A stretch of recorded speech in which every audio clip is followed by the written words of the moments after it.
one of the things that I love to do is when I do a conference or ladies retreat, I love to start out with a session on laughter.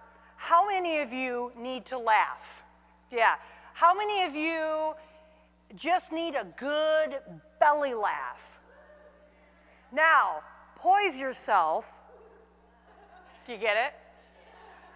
Because it depends if you laugh or not. Now, I have had some people say, Lori, I laughed so hard that I was glad that I had one of those with me. I hope that's you this morning, kind of in a weird way, because I want you to laugh, and here's why. When we laugh, it gives us the freedom to get rid of some of the stress and the load that we have had all week long. How many of you, you're tired, it's been a long week, it's been a rough week, kind of. Yeah, you know, we're there, we're moms, we're grandmas, we work, we do all this stuff. And so this first session is going to be different than the other two. The other two, we're going to be diving into Scripture and talking about how we can have the freedom to bloom for the Lord. But this one is how we can have the freedom to just laugh. And so a lot of prayer has gone into this event, and God is going to use this conference for His glory. I fully believe that. So we're going to laugh a little bit. So I know what you're all thinking. You're all thinking, look at that silver hair. How old is she?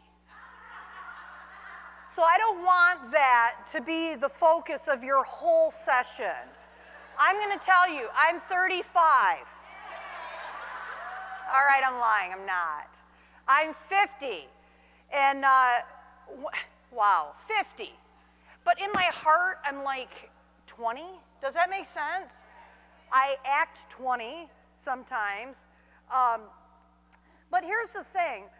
When I was like, when I turned 50, it's like, wow, like, I'm like, half my life is over. And Brian goes, honey, probably more than half your life. So 10 years ago, when I was like 38-ish, 39-ish, 40, my biggest worry was prepping for a Spanish exam that I was going to be taking in language school. Now my biggest worry, 2 weeks ago, was prepping for my colonoscopy. I kid you not. I won't make you raise your hand, but if you've had a colonoscopy, you know what I'm talking about. I would much rather prep for my Spanish exam than for the colonoscopy. So I'm at that age. In fact, when I went in for my colonoscopy, the lady hands me a thing and she goes, well, you're at that age now. And I'm thinking, age for what? She hands me the little cup. She goes, I need you to piddle a little bit in this cup for me. And I said, why? She goes, because we still have to check to see if you're pregnant. And I went, oh, yes! I'm not too old. So she goes, we check until you're age 60.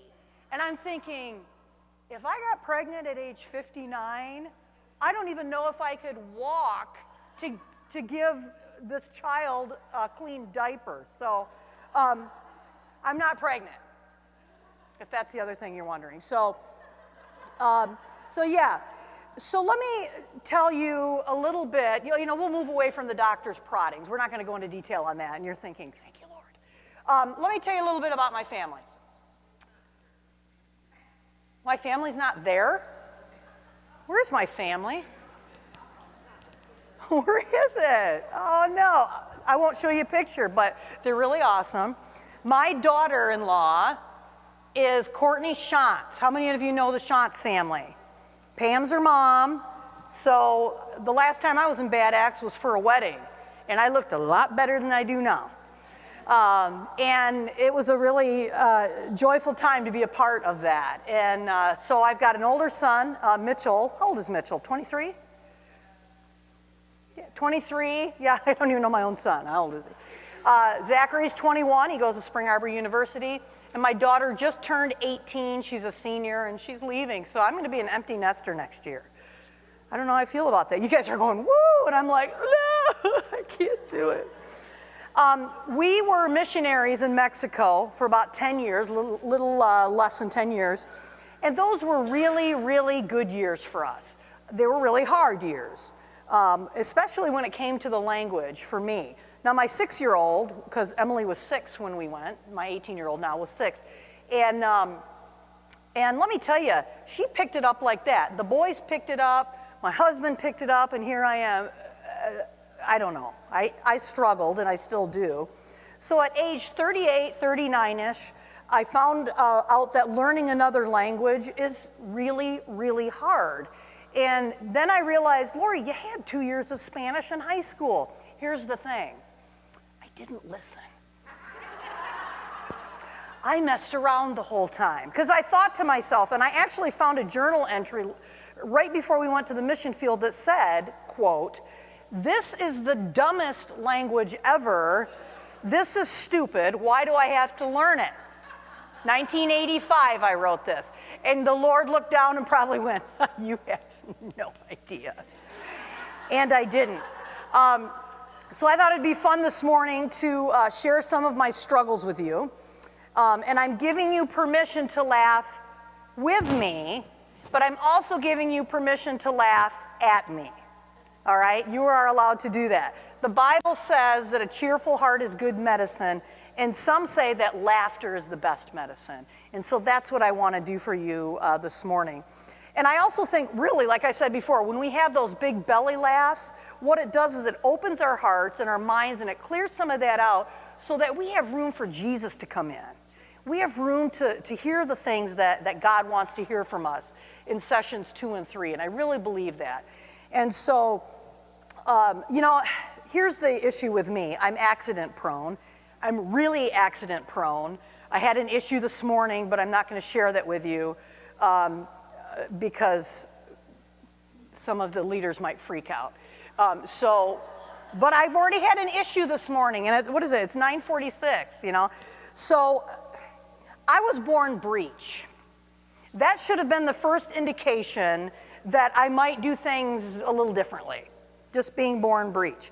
I've hit trees and the guides zip lining, and I hit it hard. I've put my face out the window. Here, I'll look. And the window was closed.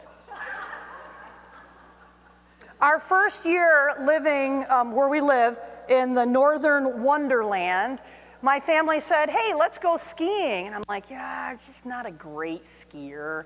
It's okay, it's only one time, not a big deal." Broke my knee and laid there on the hill. Had to have the medical rescue people come and get me. I did feel pretty cool because I was on the back of a snowmobile. I felt kind of neat doing that. And then about a year and a half ago, we went to Europe. Wow, yeah, what a great opportunity. So being the planner that I am, I planned every minute down to the T. Tuesday was our time that we were in Paris, and we were going to blitz Paris. Everything, you're going to go here, you're going to go here, everywhere. 9 a.m., Tuesday morning, we arrived at the Louvre, because that's what our schedule said. We were going to go to the Louvre. My daughter was so excited. My husband was excited. I was like, yeah, there's art there.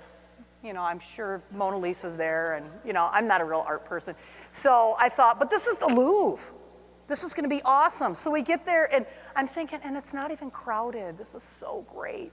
And I walked up to the guy, and I said, "Hi, where do we pay to get in?" And he said, "The Louvre is closed today." I said, "What now?" "It's Tuesday. The Louvre is closed." And I had to go back and tell my family, "The Louvre is closed today." And I started crying right there in front of the Louvre. Can you see me? And my husband starts snapping pictures of me crying. I'm like, "What are you doing? This is horrible." He said, "Honey, this is going to make a good story, and it's going to come in handy someday for you." And it did, because I'm using it. So there was no laughter at the Louvre. I literally was crying there. So you can probably imagine what adding the mix of another culture does to me. If I can't function in my own culture or in English, can you imagine me in Spanish? trying to function, or in Mexico. So even before we went to Mexico, I was asked to speak at a ladies' conference out in Arizona. And I thought, you know what, in a few months we're going to be moving to Mexico, so I'm just going to take a couple extra days, go down and visit the missionaries down there and get a little feel for where we're going to be at. So I did that, and our first night there, she said, we're doing a Bible study there in Mexico, so why don't you come with me? And I said, sure, that'll be awesome, I love that. So we get into this house, a very, very humble home, and I can't remember if it was dirt floor, but there were people, like several generations living in this home. And we crammed in for this Bible study. And of course, my friend Betsy Crawford, if you know her, she walks in and just starts speaking this fluent Spanish. And I walk in behind her, hola, hola, hola. And I thought, this is going to be rough. And then I saw her, this 3-year-old little girl, and I thought, that's who I can sit by. Because I can communicate, she's 3. I can communicate with this little girl. So I felt like, I was golden. So here she is, she's holding this stuffed bunny rabbit. And I thought, this is great, I'll just start talking to her about it. And I was talking to her, and I said, oh, I just love your conejo. Me gusta tu conejo. But that's not what I said. I said, me gusta tu cuchillo. Me encanta tu cuchillo. Let's pull your cuchillo close to us. Let's love it. Let's pull it as hard as we can close to us.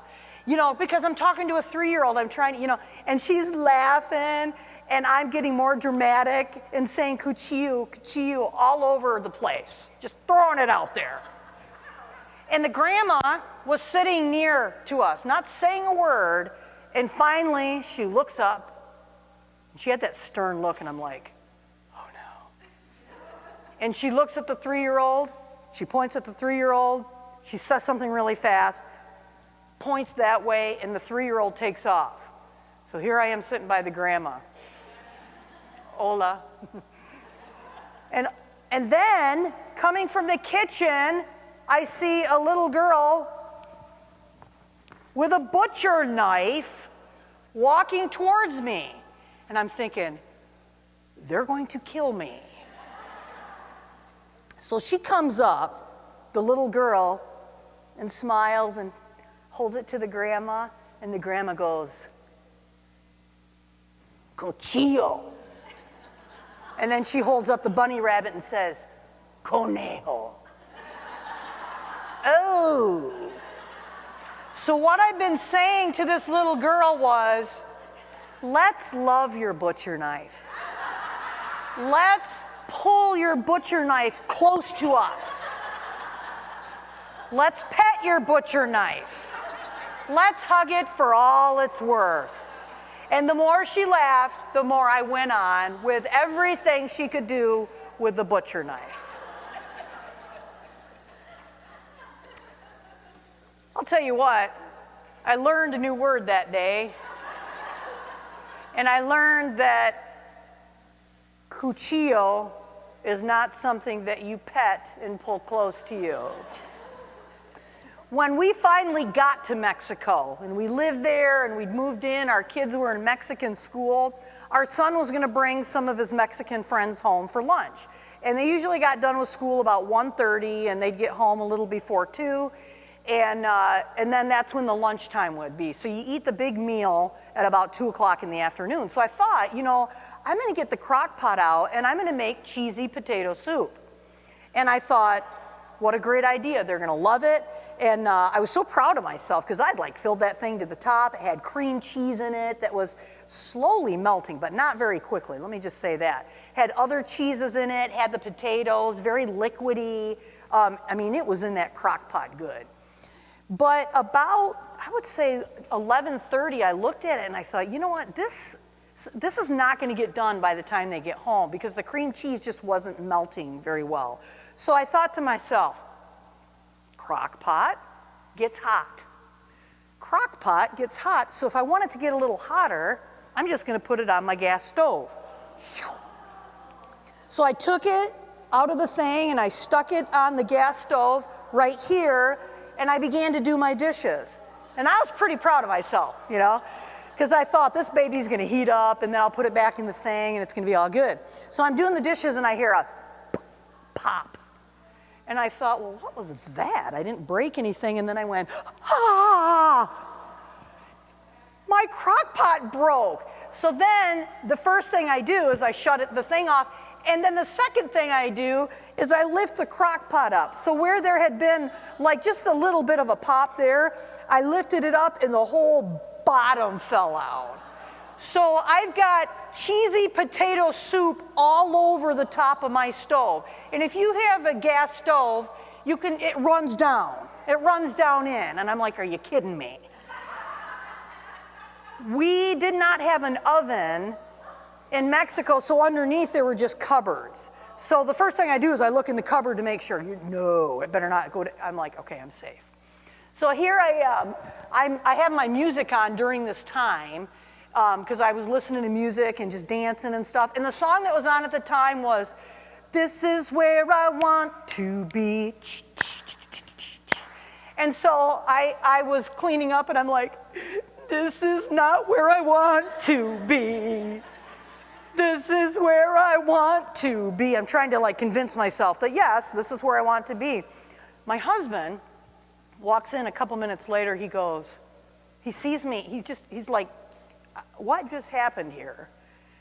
And he goes, are you sure this is where you want to be right now? And I said, no, it is not. So I stood there at the stove with a little bowl, a spoon, and I'm dipping it in. I mean, this is like tedious. And then I have to lift the thing up, and around all of the mechanisms that are in there, I'm scooping, dumping, scooping, dumping, scooping, dumping. You get where I'm at. My husband says to me, before you used your crock pot, did you read the directions about the crock pot? I said, Brian, it's a crock pot. Nobody reads directions for a crock pot. You throw food in it and it heats up. But Lori, did you read the directions? Honey, no. You know me, I don't ever read directions to anything. You may want to do that next time. And I said, why? He said, Lori, you can't put the crock pot is not made to be heated up with that force of heat. And I said, how am I supposed to know that? And he said, you read the directions. Well, I got it all cleaned up, went to the little corner store and got some hamburger buns. And when those boys came home, I had hamburgers ready for them. And they were none the wiser other than the smell in the house of the cheesy potato soup that was all over the place. So here's the thing. It was a rough day. And of course, that evening, I was just ready to relax. You know, all that cheesy potato soup scooping, my arm was kind of hurting.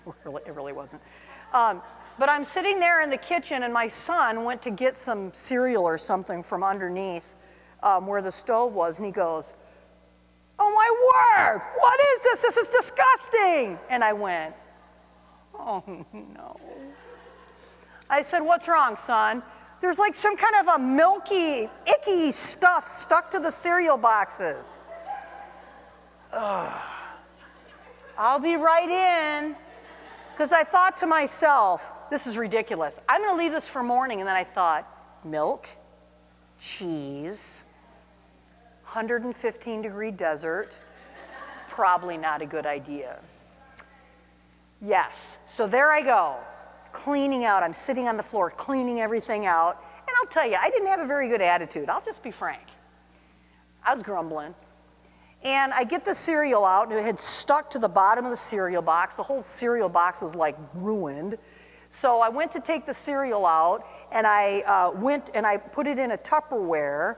And when I put the lid on the Tupperware, I went to put the Tupperware lid down, and it didn't go on securely, and it flipped out of my hand, and all of the cereal went all over my kitchen. This is where I want to be. No. My husband and my kids said, "You all right in there?" "No, I'm not all right in there." So I got the broom, still grumbling. I'll be honest, I grumbled, okay? Cleaned it up, went to my family, and I said this: "It's been a long day.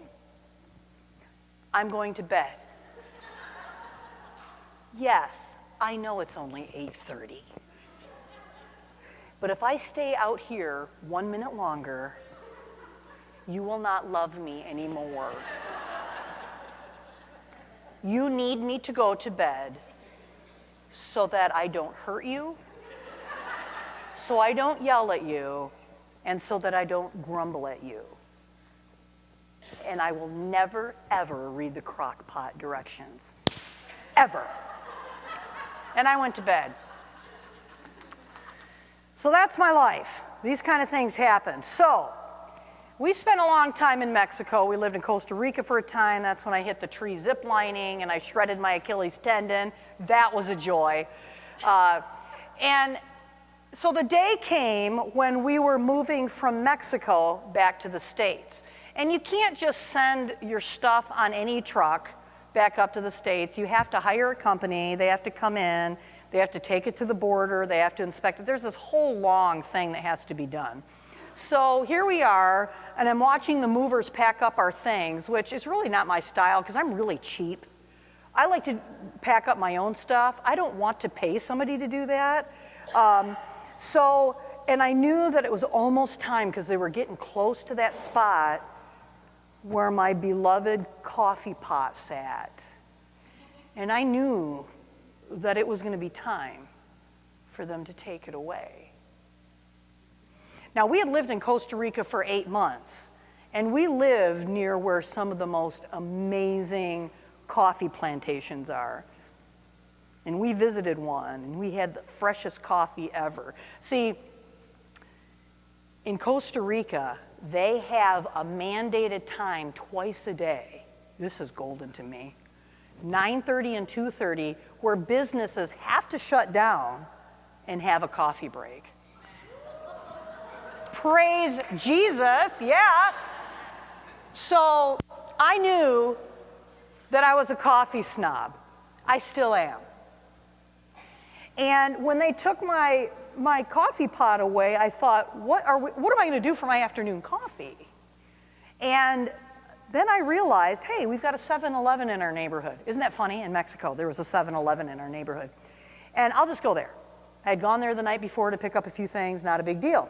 So I went there at about 3:45 to 7-Eleven, and I walked in, and I realized that the coffee, I said to the young man that was working there, he's probably high school, college, I said, so is the coffee fresh? His response, we make the coffee every hour on the hour.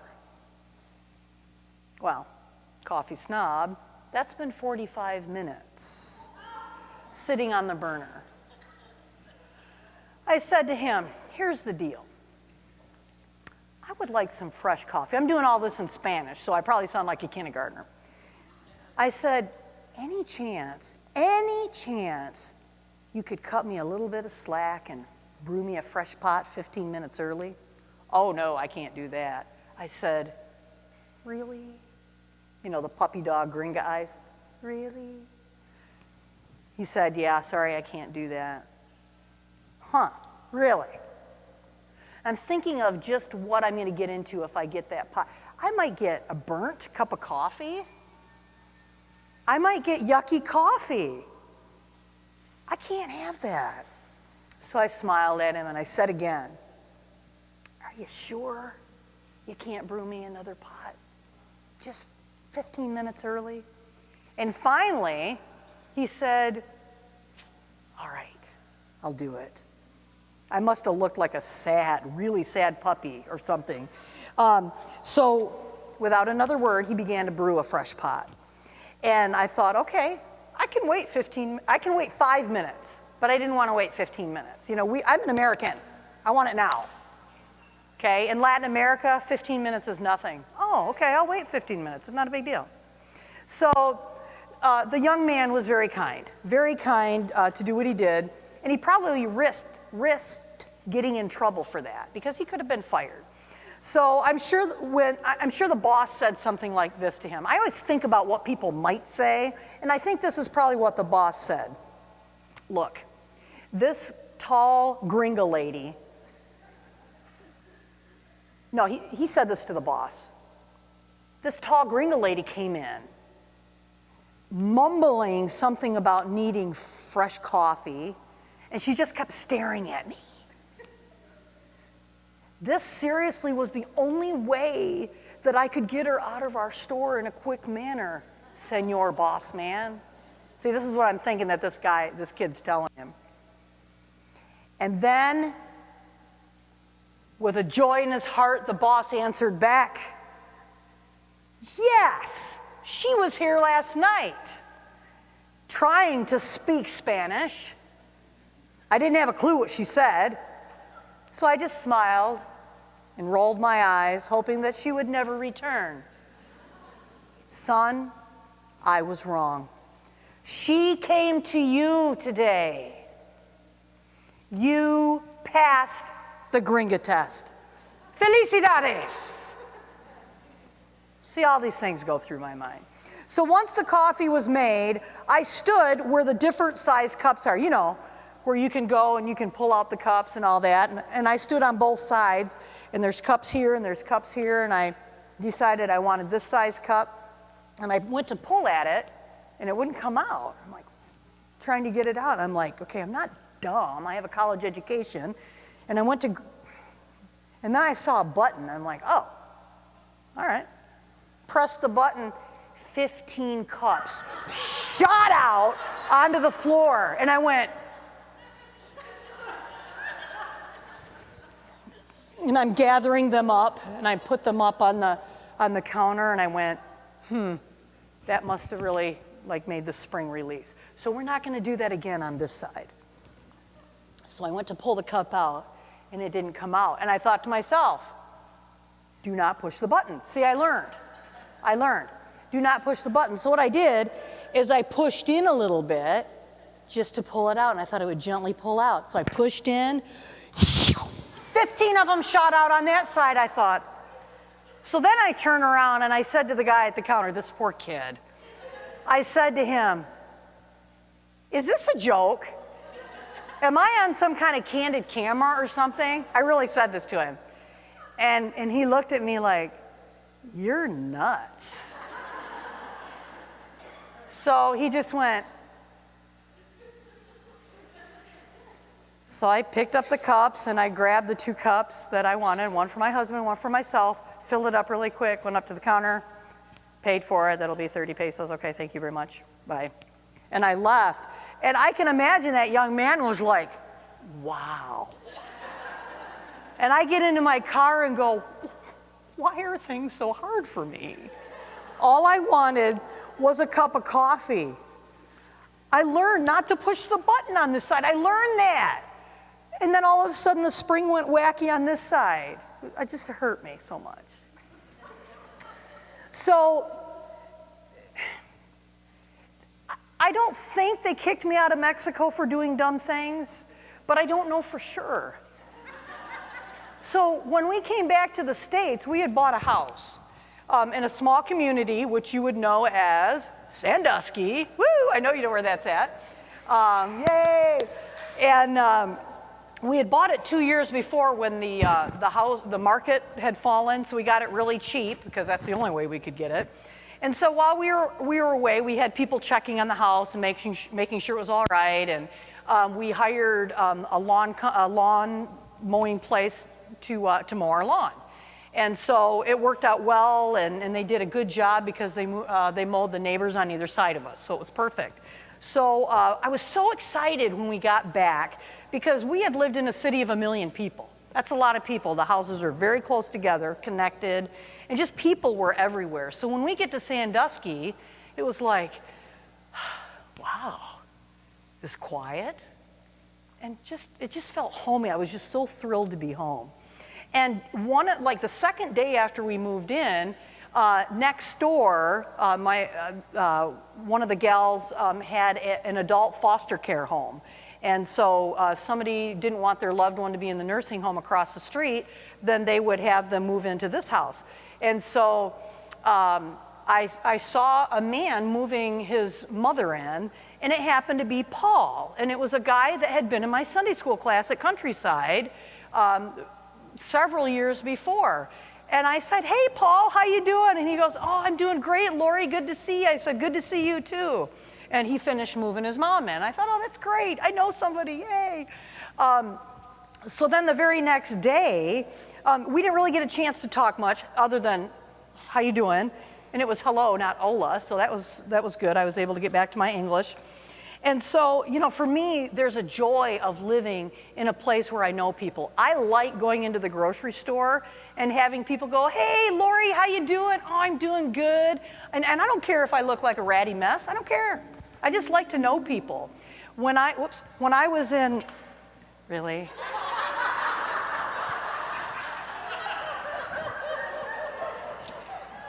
This is where I want to be. I didn't know people when I'd go to the store in Mexico. I would walk through and people didn't know me, or I didn't know them, but I like the, hey, you're buying a punchki today, cool, maybe I'll get, I just like people. So it was a joy to be back at our own place. And we're busy unpacking boxes and just the excitement of being home.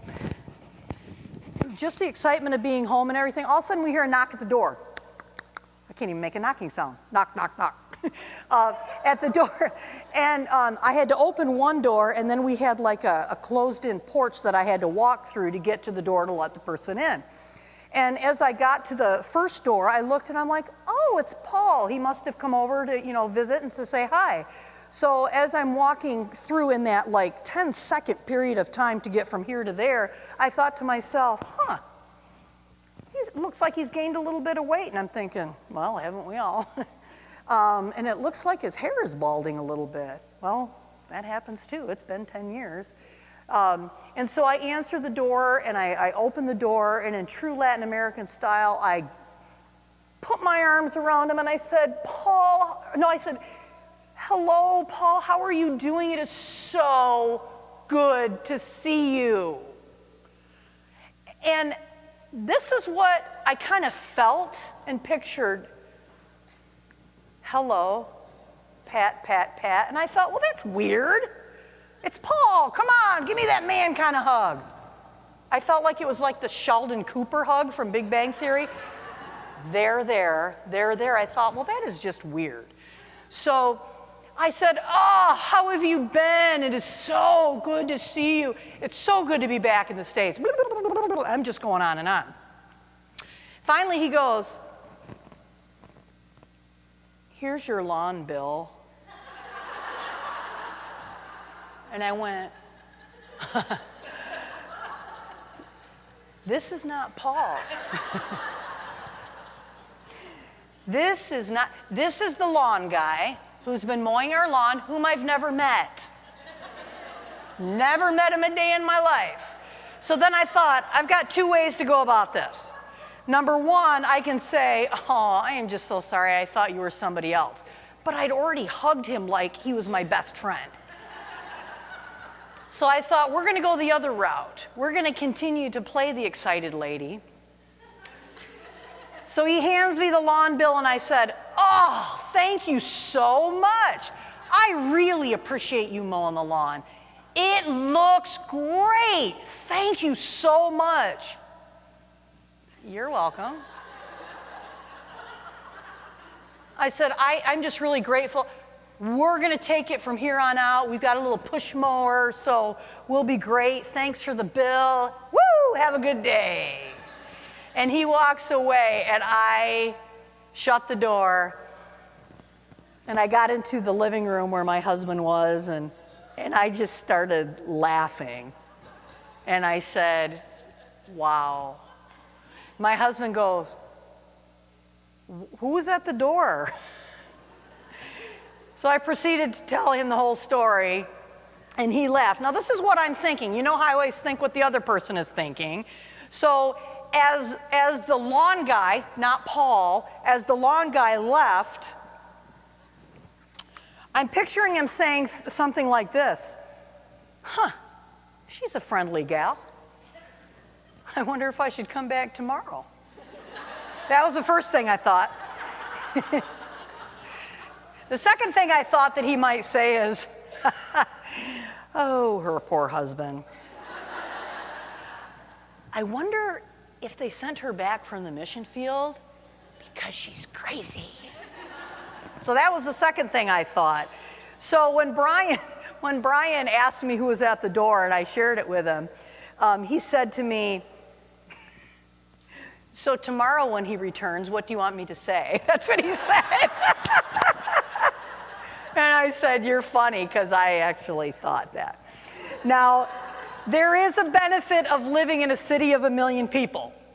You don't see the same person twice, usually.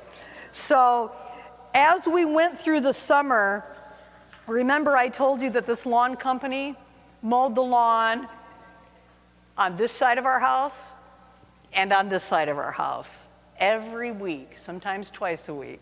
So I had no way to get away from him. So I'd walk out the door and he'd be on the lawnmower and I'd go, hi. The first time I think he probably wondered, please don't let her hug me. Please don't let her hug me. Please don't let her hug me. So maybe the next time somebody comes to my door, I'm just going to shake their hand and realize I'm in the United States now. People don't hug. And I'm so glad I didn't kiss him on the cheek. I'll just say that. Because in Latin America, you greet people with a kiss on the cheek. So, you know, that really would have sent the poor guy over the edge. I'm just glad I didn't do that. So then after about a year, we moved north. My husband got a job as a pastor. I know, can you believe it? I'm a pastor's wife. They say that the wife can really hurt the husband's ministry. And I think I can hurt his ministry just by doing dumb things. Or I can enhance it. I like to look at it that way. I like to look at it as, hey, I'm as real as you are, so here we go. But we moved up there, and it is an amazing place. We live in, our address is East Jordan, but we live in the Jordan Valley. And it's just every single day, there is just beauty like you can't imagine up there. And so needed a little bit of money, so I thought I'll just start subbing. So in October of the first year we were up there, they hired me for a long-term sub job from October to June in special education. And I loved it. I really, really enjoyed working with the kids. And it was really, I realized at that point that it was a mission field for me, because a lot of these special ed kids are emotionally impaired and really need somebody as a cheerleader for them. I remember one day walking up to this boy who was right at his cubby, and he was crying. He was a senior, and this real tough kid, and he was crying, and I walked over to him and I said, how you doing? He goes, just kind of shook his head, and I said, I want you to know something. I'm praying for you. I know I'm not supposed to tell you that, but I don't care. So when I walk back to my desk, I want you to know that I'm sitting there while I'm working, praying for you. This boy was on the verge of suicide. And I thought to myself, if I get fired, don't care. Because it's the relationship. And that's what I love about teaching. So then the next year, they hired me to teach, guess what? Spanish. They haven't read my book, so I love it, and I love the kids, and I have been able to teach at my daughter's school, which is fun, and I've been able to build a relationship with the kids and talk to them about very personal things, and it literally has been a ministry to me. So I've had, as I said, the privilege of getting to know a lot of my daughter's friends at school, but then also at the house they come over. And they've accepted me, and they greet me in the hallway, and I'll be walking down the hall, and I'll hear, "Mom!" And that's their way of calling me and saying hello, so it's endearing, I think. So they always used to sit at lunchtime in the stairwell. After they ate their lunch, they'd sit in the stairwell, and it was kind of dark, but it was right on the way to my room, so I'd pass them every single day. And every single day I would say, "Wow, you guys, you're going to go blind," because they'd always had their little things. I said, "Turn on a light." And my daughter said, "Mom, just clap your hands and it'll turn on." And I said, and I'm thinking, I'd worked there a long time. I didn't know they had clap on. So I went, and it turned on. And I thought, you gotta be kidding me. So I walked to my classroom muttering like, that is cool. I didn't know Central Lake had cool things. So every single day this went on, and I would go through and I'd say, "Oh, you guys," light would come on. And there's a little bit of power when you clap your hands and a light comes on. I felt good about that. I felt like I was helping them, their eyesight, so two things were happening there. And I just don't understand why they'd want to hang out in the dark. So one day I went up there, and my daughter and her friends, they weren't there, but there was one girl that was sitting in the corner, and she was trying to read, and it was dark. And I said, "Really, Delaney, come on, just turn on the light." And it didn't turn on. And I had tons of stuff in my hands, and I said, "Well, that's weird." And all of a sudden, my daughter and her entourage came through behind me, and I said, "That's weird. The light just wouldn't turn on when I clapped." And she said, "Mom, you probably didn't clap right. You got too much junk in your hand." And I said, "Oh, all right." So I set the stuff down, and I clapped, and it came on. I said, "You're right. That's weird." So this whole thing went on for a month and a half. A month and a half. I would go, and it would turn on. So finally one day, as I was walking to my room, I was muttering something like, "This is so crazy that there's a clap on in there. That is so weird." And one of the senior boys that goes to our church said, "Mrs. Yost, there's no clap on in there." I said, "Yes, there is. I do it every day. Duh." He goes, "No, there's a light switch." I said, "There is not. I clap, literally, Jared, I clap it on every day." He goes, "Go look." So I went, and there was a light switch. And I said, "But I've been doing that. What is going on?" And then I realized what was happening. A month and a half later, what is wrong with me? I realized that every single time, this is what the kids were doing. I would always say, "It's really dark in here." And as soon as I would clap on, somebody was standing by the light switch, and they'd go with their elbow. They could have been reading, and that's all they did. So every time I clapped, it would turn on. And that day that it didn't turn on, nobody was by the light switch until I put all my stuff down to get a better clap. And it turned on. All right, here's the deal. I had been duped. I am the queen of practical jokes. Right, Rhonda? Yes. She gets paid to say that, so very good. These kids, these senior girls, or these junior girls, including my own daughter, had played a trick on me. And I said, "No more. No more." So I went down the next day to go to the teacher's lounge, which was hooked to the where the cafeteria was, and I had to walk right by their table. And as I was walking by, they go, "Hey, Mrs. Yost," and I went. They go, "Mrs. Yost, what are you doing?" Because I would always stop and talk, so this was something different. "What are you doing, Mrs. Yost?" I said, "I'm shunning you." And I walked away. And I walked into the teacher's lounge. And I got thinking as I was eating, those girls did a really good thing. Here's what they did. They were unified. They worked together for a common goal. You praise people for that, don't you? Unity, working together for a common goal. And I realized for a month and a half, these girls were on point. So I walked back out and I went over to their table and I said, the shun is off. And then I turned around and I said, nicely done. And I walked to my room. I was amazed, and I said, Emily, come on, why would you do that to me? She goes, Mom, we did it the first day, and we thought you'd figure it out, but really? A month and a half, Mom? So basically, that was her way of saying, you're an idiot. So ladies, I am not perfect.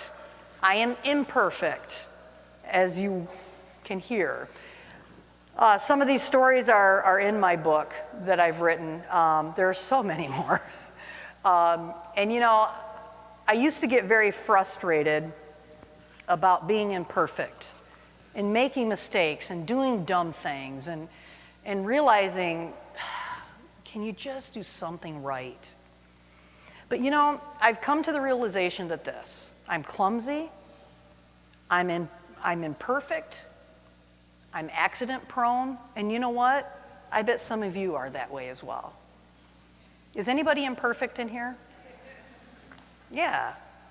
And I could focus on all of those things that I've done wrong, like not looking at what time the Louvre opened and why would it be closed on Tuesdays? I could look at all that. I could look at all the dumb things I've said in Spanish. I could look at all the silly things that have happened, and I could curl up in a ball and say, you know what? I'm done. I can't do this. I cannot function in life. But I've chosen not to. It's a choice. Once we realize that, yeah, we are worthy, and yeah, we are imperfect, we can choose to keep going. And the one thing I know of this, bye, sweet girl. I know you got to go. Sorry to call you out, but I just want to tell you that. I think that the Bible, if you really look and dig into the Bible, has examples over and over and over and over of imperfect people. And I think that's there to show us that God can use imperfect people, and He does. Now, I tell you all of these stories, but God has used me, this mess of me sometimes that I think, in ministry in different places, in Mexico, in Costa Rica, in the Philippines, in Sandusky, where I live now in Central Lake. That is my ministry. I have been able to share Jesus with our neighbors in Mexico across the street. People that really didn't know Christ. I gave their kids a tape about Jesus and songs of worship, and they played him every morning before school. I couldn't speak very well to them, but I was able to share bits and pieces of Jesus with them. And I've been able to encourage the teachers at my school. I feel like I'm the pastor's wife of the school teachers sometimes. And I love it because my job is to encourage and to build relationships with people. A girl came in my class the other day and had a panic attack during my class, an anxiety attack. And I had her stay after, and I said, what's going on? And it boiled down to this: I'm not worthy. That's what it boiled down to. And I said, I want you to know something. You are loved. You are worthy. You're not going to get everything right. It's not going to be perfect. But you are worthy. And I wrote down on a note card, you are worthy. Because she needed to know that. I've got my daughter's friends that say, hey, can we come over for family dinner soon? They want to come to our home for family dinner because they don't have that at their house. And we sit down and have dinner together with these kids. We have one of my daughter's friends, the sweetest gal, that in her house they're allowed to swear. I've never heard the F-bomb dropped so many times in my life than when I'm around this girl. And when she comes to our home, she's done that. And then she's like, I am so sorry. I can't help it. I'm so sorry. And I said, you know what? I appreciate you just doing your best. And so she comes back to her home because she feels comfortable there. You know, we need to open our hearts to allow God to use us, imperfect us. And we need the freedom to be able to bloom where God has put us, no matter where that's at. And so what I want you to do is I'm going to take, you know, our time is almost up here. You've got an index card in your little packet there. And we're going to use this index card in our second session. But I want you to be thinking now of places where you feel like God might be using you. And if you're forgetful like I am, maybe write it down in the corner, because I'm going to have you use the card for something else second session. But I really want you to focus on the fact that you're imperfect. You are imperfect. You are imperfect. You are imperfect. But you are worthy. And you have been called for a purpose, and that is to be used by God. You may be some goofy, gray-haired lady that doesn't know how to function in a Mexican 7-Eleven. Or you may be a 30-year-old gal that trips over the display case at Walmart and knocks everything over. You may be the mom that yells at her kids and realizes, what am I doing? God can use you. You may be the grandma that just feels like, I don't know what I can do. I'm too old to do anything. Maybe God's calling you to do something. We're going to really explore some of that in our next session. So we've laughed. Did anybody laugh? Okay. Did anybody? Well, I won't ask that.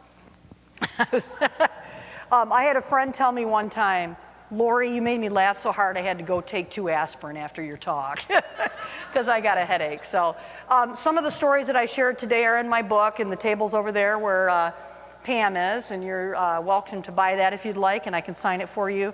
I also have shirts. I have this color, I have a purple, and I have a lovely pinkish, fuchsia-ish, I call it pink. And this is what it says on it. Live a life of love, laughter, and intention with a heart to serve. And I like to have a shirt like this because people walk up and go, cool, what's your shirt say? And it's a great opening way to share Jesus with people, just quickly. Sometimes people in the store will go, wow, I really like the design on your shirt. What's that say? And you can tell them what it means. Just in a nutshell, it's just real easy. And so I like to have conversation shirts that people can buy, and you're welcome to buy that. So also the last slide that I want to show you, and I'm going to keep that up for a while. These are really,